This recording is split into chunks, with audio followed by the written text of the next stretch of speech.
Spain ലോകകപ്പിൻ്റെ സെമിഫൈനലിലേക്ക് ബെൽജിയത്തെ 2-1 മറികടന്ന ഈ പോരാട്ടം ഒരു സാധാരണ ക്വാർട്ടർ ഫൈനൽ മാത്രമായിരുന്നില്ല. തുടക്കം മുതൽ അവസാന വിസിൽ വരെ ആവേശവും നാടകീയതയും നിറഞ്ഞ 90 മിനിറ്റായിരുന്നു ഇത്.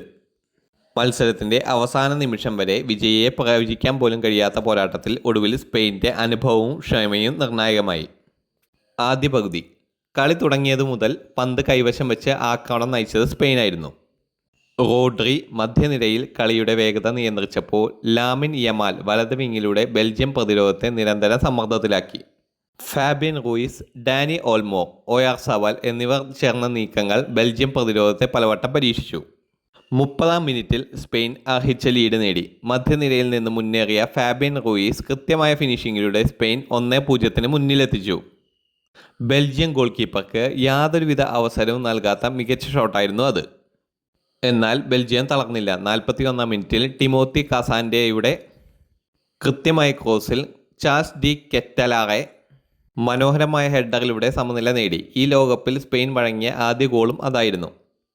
രണ്ടാം പകുതിയിൽ സ്പെയിൻ വീണ്ടും കളിയുടെ നിയന്ത്രണം ഏറ്റെടുത്തു. റോഡ്രിയുടെ പാസിങ്ങും ഫാബിയൻ റൂയിസിൻ്റെ മുന്നേറ്റങ്ങളും യമാലിൻ്റെ ഡ്രിബ്ലിങ്ങും ബെൽജിയത്തെ പിന്നോട്ട് തള്ളിക്കൊണ്ടേയിരുന്നു.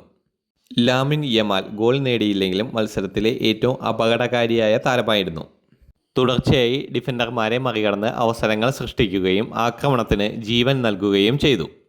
നിരവധി വിലയിരുത്തലുകളിൽ അദ്ദേഹം മത്സരത്തിലെ മികച്ച താരമായി തിരഞ്ഞെടുക്കപ്പെട്ടത്. ബെൽജിയത്തിനും അവസരങ്ങൾ ഉണ്ടായിരുന്നു. കെവിൻ ഡി ബ്രൂയിനെ അനുഭവ സമ്പത്തോടെ കളി നിയന്ത്രിക്കാൻ ശ്രമിച്ചു. ജെറീമി ഡോക്കു തൻ്റെ വേഗത ഉപയോഗിച്ച് സ്പെയിൻ പ്രതിരോധത്തെ പലവട്ടം വെല്ലുവിളിച്ചു. ഡി കെറ്റലാറെ ആക്രമണത്തിൽ സ്ഥിരമായി ഭീഷണിയായി നിന്നു. എന്നാൽ സ്പെയിൻ്റെ പ്രതിരോധവും ഉനായ് സിമോൻ്റെ ആത്മവിശ്വാസവും ബെൽജിയത്തെ രണ്ടാം ഗോളിൽ നിന്ന് അകറ്റി.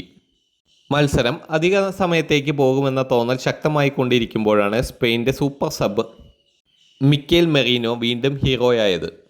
88-ാം മിനിറ്റിൽ ബെൽജിയം ഗോൾ കീപ്പർ സെന്നെ ലെമൻസ് തടഞ്ഞ പന്ത് കൈവിട്ടതോടെ അതിവേഗം എത്തിച്ചേർന്ന മെറീനോ റീബൗണ്ട് വലയിലാക്കി.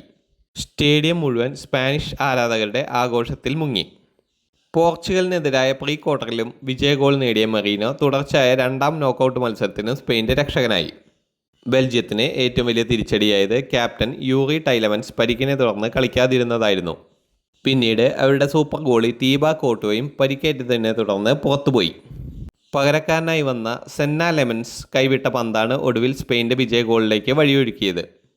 അവസാനമായി പറയുകയാണെങ്കിൽ ഈ വിജയം കൊണ്ട് സ്പെയിൻ ലോകകപ്പ് സെമിഫൈനലിൽ ഫ്രാൻസിനെ നേരിടും.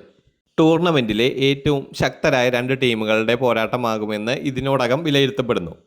ബെൽജിയം തോറ്റെങ്കിലും അവർ പോരാടിയാണ് പുറത്തുപോയത്. മറുവശത്ത് സ്പെയിൻ വീണ്ടും തെളിയിച്ചു ഈ ടീം അവസാന വിസിൽ മുഴങ്ങും വരെ കീഴടങ്ങില്ല.